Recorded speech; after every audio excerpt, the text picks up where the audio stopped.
I'm with Charles Lapointe, who's the president and CEO of Tourisme Montreal, and also recently served as 5 years chairman of the Canadian Tourism Commission. That's exactly the title, yes. I think the organization of tourism in Canada is a good model.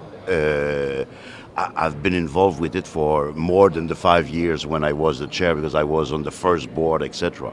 So I think we have succeeded to create very important synergies between the private sector, which is the industry, the provincial governments and the federal government. They all sit at the same table, and the board there is a majority of private sector member on the board of the Canadian Tourism Commission. So therefore, the money that the federal government invests there for promoting Canada in the tourism sector is overmatched by the private sector and the regions and the cities and the provinces. So there's a lot of synergy.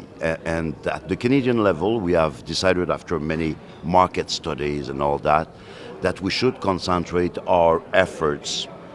I think it is in 12 particular countries. We were scattered all over the place before, but now we have decided to streamline our team and offices around the globe, and therefore we are able together, let's say me as a city from Montreal, I will join forces with the Canadian Tourism Commission and with the province of Quebec where I'm from, and with the private sector of Montreal. So all together, I have a bigger impact. There is an association of the industry, which is TIAC, the Tourism Industry Association of Canada, which is also very much involved with the Canadian Tourism Commission, which is a governmental body. And we meet regionally, we meet nationally, and there is quite a good harmonization of our marketing interventions. That's why I think from abroad you feel that we are efficient. From the Canadian perspective, the Quebec perspective, and all the effort is around the 400th anniversary of the city of Quebec, which is Visit Quebec and all that. We are all focusing on that particular event because all governments have invested a lot in this anniversary.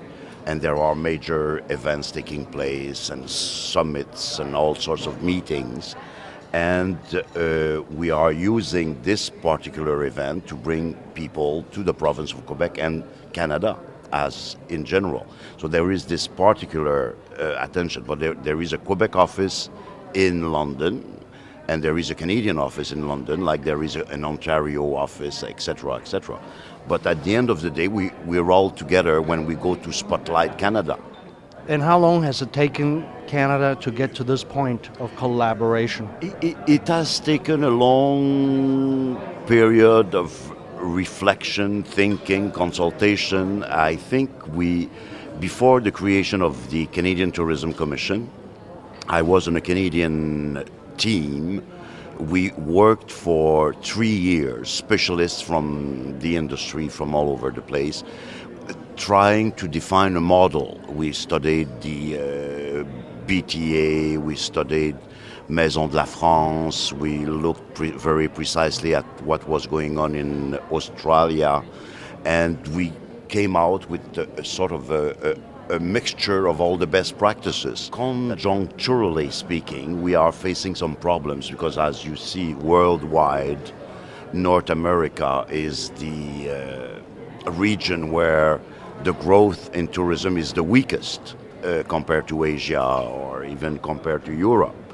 So why is it so for a country like Canada?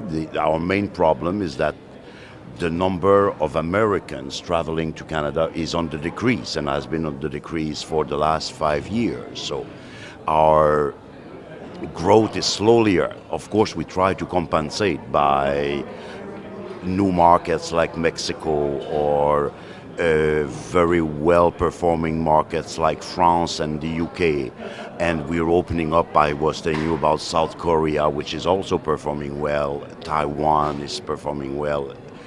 China is a little bit more of a puzzle for us because as we speak, and we are in April 2008, I think we're the only remaining country without the approved destination status. Unless the Chinese government has approved you as a destination, Approved destination status. the Chinese leisure traveler can't And we cannot get a visa, cannot go and visit. we cannot promote our country, so that causes a little bit of difficulty, although we're keeping our office in Beijing and with a subsidiary office in Shanghai, and we participate into the travel shows and all that, but it is an impediment, so I think eventually it will happen.